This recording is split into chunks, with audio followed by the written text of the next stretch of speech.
नमस्कार. M news मराठीमध्ये आपलं स्वागत आहे. आज आपण शेतकरी कृती समितीचे नेते सतीश भैया काकडे यांच्या समवेत सोमेश्वर कारखान्याने आता जे व्याज दिलं FRP वरील त्या संदर्भात चर्चा करण्यासाठी या ठिकाणी आलेलो आहोत. भैया नमस्ते. नमस्ते. आपण डायरेक्ट मुलाखतीला सुरुवात करू. माझा पहिलाच प्रश्न आहे भैया, चेअरमन यांनी प्रसिद्धी पत्रकात म्हटले आहे की राज्य शासनाच्या नियमानुसार 14 दिवसामध्ये FRP देणे बंधनकारक आहे. मात्र FRP देण्यासाठी विलंब झाला व त्यामुळे शेतकऱ्यांना जे व्याज द्यावं लागलं ते सोमेश्वर कारखान्याकडून ते व्याज आता खात्यावरती जमा केलंय. कसं पाहता याच्याकडे? त्या मुळात चेअरमन यांनी जे त्यांच्या प्रसिद्धी पत्रकात जे म्हटलेले राज्य सरकारच्या नियमाप्रमाणे आम्ही व्याज दिले, मुळात हेच चेअरमन चुकीचं बोलत आहेत. कारण चेअरमनला अजून नीट लक्षात आहे ना की हा जो कायदा जो काढलेला आहे तो केंद्र सरकारने काढलेला आहे. उलट मला सगळ्या सभासदांना हे सांगायचंय की मध्यंतरीच्या 4 वर्षाच्या काळामध्ये राज्य शासनाने एक परिपत्र काढलं होतं आणि त्या परिपत्रकानुसार त्यांनी आदेश केले होते सगळ्या कारखान्यांना की 2 टप्प्यात पैसे द्या. तर त्यावेळेला आमच्या स्वाभिमानी शेतकरी संघटनेच्या वतीने 2021 मध्ये आम्ही हायकोर्टामध्ये रिट अर्ज दाखल केला होता की ज्याचा निकाल मार्च 2025 मध्ये लागला आणि त्यावेळेला हायकोर्ट साहेबांनी राज्य सरकारने जे परिपत्रक काढलं होतं ते रद्दबातल ठरवलं आणि केंद्र सरकारने जो कायदा काढलेला आहे त्याप्रमाणे FRP रक्कम ही एक रकमीच दिली पाहिजे आणि एक रकमी जर का दिली नाही, 14 दिवसात जर का दिले नाहीत तर ते पैसे 15% व्याजाने दिले पाहिजेत, असं निर्णय हायकोर्ट साहेबांनी दिलेले आहे. त्यामुळं चेअरमन जे सांगतात की राज्य सरकारने कायदा काढला आणि राज्य सरकारमुळे आम्ही व्याज दिलं, हे पूर्णतः दिशाभूल करणारं हे वक्तव्य आणि चेअरमन सारख्या माणसाने मला वाटते बारक्या पोरासारखं अशी उत्तरे देऊ नयेत आणि सभासदांची दिशाभूल करू नये. कारखान्याचे विद्यमान चेअरमन सांगत आहेत आपण FRP पेक्षा नेहमीच ज्यादा दर देत आहोत. तरी देखील मग सोमेश्वरचा जो सभासद आहे तो इतर कारखान्यांना ऊस देण्यासाठी पसंती का करतो? काय वाटतं तुम्हाला? नाही, मुळात माझ्या दृष्टीने चेअरमनची ही जी उत्तर आहेत ही बालिशपणाची उत्तर आहेत. अहो, एक लक्षात घ्या, चेअरमन जी बोलतात की FRP पेक्षा आम्ही ज्यादा रक्कम दिलेली आहे. चेअरमन साहेब, तुम्ही जी ज्यादा रक्कम जी देताय ती काय सभासदांच्यावर काय उपकार करत नाहीये. मूळ मुद्दा असा आहे की कायद्यात असं कुठे लिहिलेलं आहे का की FRP पेक्षा तुम्ही कमी द्या, FRP पेक्षा ज्यादा द्या. हे हायकोर्टने सुप्रीम कोर्टने मागच सांगितलेलं आहे की फक्त मुद्दा हा फक्त FRPचाच आहे, तेवढाच मुद्दा आहे. वर किती निघतोय काय हा विषय येतच नाही. आणि तुम्ही जे पैसे ज्यादा दिले म्हणताय ते काय आमच्यावर उपकार करत नाहीये. तुम्ही एक समजून घ्या, सगळ्या सभासदांना माझं सांगणं आहे की आपल्या महाराष्ट्रात जे 200 सव्वा 200 जे कारखाने आहेत त्या कारखान्यात जर का तुम्ही सगळं सर्वे केला तर जवळजवळ 70 ते 80% कारखाने असे निघतील की त्या कारखान्यांनी सुद्धा 100 रुपयापासून ते 300 रुपये FRP पेक्षा ज्यादा दिलेले आहेत. तेव्हा चेअरमन यांनी जे काय आता सांगतात हे बालिशपणाचं उत्तर त्यांनी देऊ नये. सभासद आता चांगला सुज्ञ झालेला आहे, सभासदाला चांगलं कळायला लागलेले, तेव्हा असली बालिश उत्तरं चेअरमन यांनी पेपरच्या माध्यमातून देऊ नये. आणि पेपरवाल्यांनाही माझी विनंती राहील की असली बालिश उत्तरं तुम्ही सुद्धा छापू नये, अशी माझी त्यांना कळकळीची विनंती. दुसरा मुद्दा, आता जे तुम्ही म्हणताय की सोमेश्वरचा सभासद ऊस बाहेर घालतोय, मला चेअरमनला हेच सांगायचंय की तुम्ही एका बाजूला बोलताय की FRP पेक्षा ज्यादा पैसे आम्ही देतोय, मग ह्याचं आत्मपरीक्षण तुम्ही आणि तुमच्या बोर्डानेच केलं पाहिजे की सोमेश्वरचा सभासद बाहेर ऊस का घालतोय. कारण एका बाजूला तुम्ही म्हणता आम्ही पैसे ज्यादा देतोय, मग दुसऱ्या बाजूला माझाच प्रश्न आहे चेअरमनला की मग आमचा इथला सभासद बाहेर ऊस का घालतोय. त्याचं प्रमुख कारण असं आहे की चेअरमन स्वतःचे पाहुणे रावळे आणि काही संचालक स्वतःचे पाहुणे रावळे ह्यांची ऊस गेटकेड म्हणून आणतात, कारखान्याला अडचणीत आणतात. त्याच्यामुळे कारखान्याचा वाहतुकीचा खर्च वाढतोय आणि परिपत्रकानुसार जे ऊस जायला पाहिजेत त्याप्रमाणे ते ऊस जात नाहीत.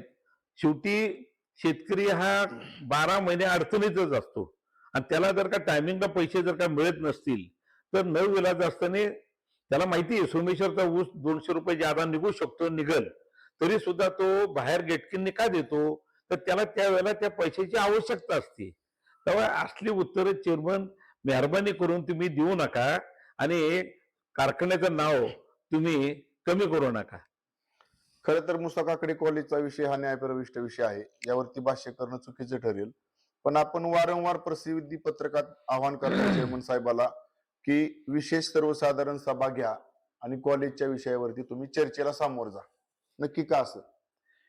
नाही, मुळात असं आहे, 30 नोव्हेंबर रोजी माझ्या गावात मी अजितदादांचा कार्यक्रम मी घेतला होता आणि त्या कार्यक्रमाच्या वेळेला अजितदादा यांच्या समोर आणि जी जनता त्यावेळेला माझ्या कार्यक्रमाला आली होती त्यांच्या समोर हे मी 100% मी बोललो होतो की मुसा काकडे कॉलेज आणि सोमेश्वर कारखान्याची जी काय हायकोर्टात केस आहे, तर ते सोमेश्वर कारखान्याची जी केस, हे ज्या केस चालू आहेत, लाखो रुपये कारखाना आता त्या केसला घालवतोय. त्यामुळं माझं म्हणणं त्यात एवढंच होतं आणि आजही आहे की ह्या दोन्हीच्या बाबतीत सभासदांना चेअरमन साहेबांनी बोलावण्यात यावं, खुली चर्चा त्या दोन्ही ह्या मुसा काकडे कॉलेजवर खुली चर्चा व्हावी आणि त्या कार्यक्रमाला अजितदादांनी स्वतः तिथं यावं की जेणेकरून वस्तुस्थिती काय आहे ती दादांना बी कळल आणि त्याच्यावर दादा काय निर्णय ती घ्यायचा ते घेतील. आणि दुसरा एक मुद्दा मला मुद्दाम सांगायचा, तुमच्या चॅनलच्या माध्यमातून मध्यंतरी मी बघितलं की तुम्ही करंजेच्या बागशाळेविषयी तुम्ही बरेचशा माहित्या गोळा करून लोकजागृती तुम्ही केली होती आणि आपली मुख्य शाळा जी आहे सोमेश्वर कारखान्याची तिथं बी बराचसा सावळा गोंधळ झालेला आहे आणि आजही तिथं चालू आहे. तसंच कॉलेजचं जी इंजिनिअरिंग कॉलेज आहे तिथं सुद्धा बऱ्याचशा भानगडी तिथं झालेल्या आहेत. ह्या सुद्धा मला तुमच्या चॅनलच्या माध्यमातून मी तिथं पाहिलेले आहेत. तर मला एवढंच म्हणायचं की अजितदादा जर का त्या मिटिंगला जर का आले तर करंजे गावचे बागशाळेच्या संदर्भ असो किंवा सोमेश्वरची मुख्य शाळा असो किंवा सोमेश्वरचे जे कॉलेज आहेत, 3-4 कॉलेज आहेत ज्याला शरद पवारचं नाव तुम्ही सभासदांना विचारात न घेता जे तुम्ही नाव दिलेले आणि त्या सभासदांच्या पासून तुम्ही गेले 3 वर्ष तुम्ही लांबवलेलं आहे, त्या सगळ्या कॉलेजचं साधारणतः मला त्या 4-5-10-12 वर्ष होऊन गेले. एक कॉलेज जर का सोडलं तर कुठल्याही कॉलेजचं नॅकचं अजून हे सुद्धा झालेलं नाहीये. ह्याच्यावरनं कारखान्याच्या देखरेखीखाली जेवढे काय संस्था आहेत, शिक्षण संस्था, ह्याची किती वाईट परिस्थिती आहे हे मला त्या मीटिंग मध्ये मला दाखवायचे.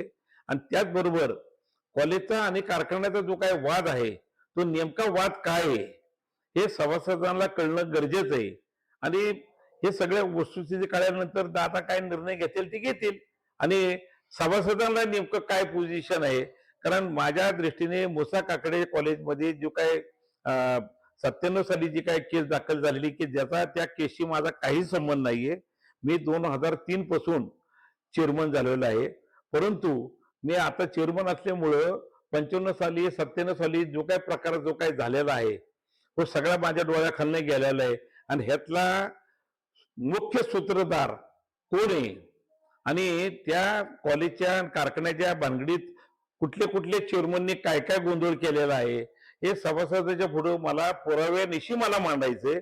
म्हणून माझी आजही आग्रहाची मागणी आहे की मुसा काकडे कॉलेज आणि कारखान्याचा जो वाद आहे तो असो किंवा करंजे बागशाळेचा विषय असो, सोमेश्वर कारखान्याची मुख्य शाळा असो, सोमेश्वर कारखान्याचं जे इंजिनिअरिंग कॉलेज असो, या सगळ्या गोष्टीच्या सगळ्या माहित्या माझ्याकडे लिखित स्वरूपात आहेत आणि त्या संपूर्ण माहित्या मला सगळ्या सभासदांच्या पुढे मांडायच्यात आणि त्याच्यावर सभासद आणि अजितदादा काय ठरवायचे ते ठरवतील आणि त्याला मी बांधील राहील.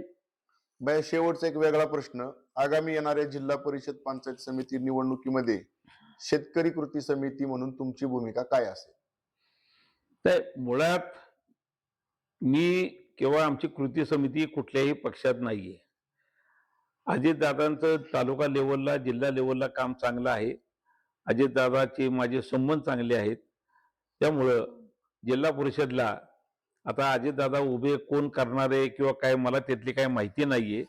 मी एक तर माझ्या कार्यक्रमाच्या वेळेलाच मी बोललेलो आहे, की अजितदादांनी त्यांच्या मुलाला आमच्या गटातनं उभं करावं आणि त्याला आमच्या शेतकरी कृती समितीचा पूर्ण पाठिंबा राहील.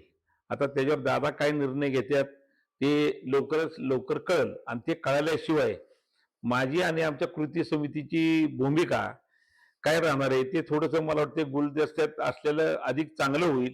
कारण त्यावेळेला माझी भूमिका निश्चित मला प्रत्येक गावात ज्यावेळेला मी जाणार आहे त्यावेळेला माझी भूमिका कृती समितीची भूमिकाही मी मांडणार आहे.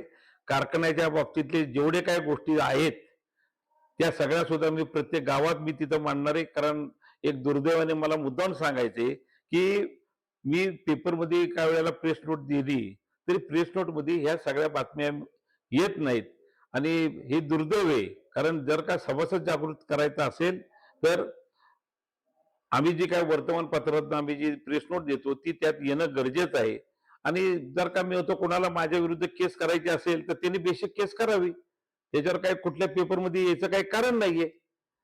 आणि महत्वाची गोष्ट परत मला हे मुद्दामून सांगायचंय की त्यावेळेला चेअरमन ज्या ज्या वेळेला तिथं बोलणार आहेत जिल्हा परिषदेच्या वेळेला त्यावेळेला तर आक्रमकपणाने पूर्ण 10-12 वर्षाच्या जे काय घडलेल्या गोष्टी आहेत त्या सभासदांच्या पुढे मी मांडणार आहे. आणि त्याच्यावर आपल्या भागातला सभासद, आपल्या भागातला शेतकरी, आपल्या भागातला नागरिक कुणाला मतदान करायचंय काय तो ठरवल. त्यामुळं हा विषय थोडासा गुलदस्त्यातच ठेवा. कारण हा तुम्ही आता विचारला विषय माझ्या दृष्टीने 100% महत्वाचा आहे.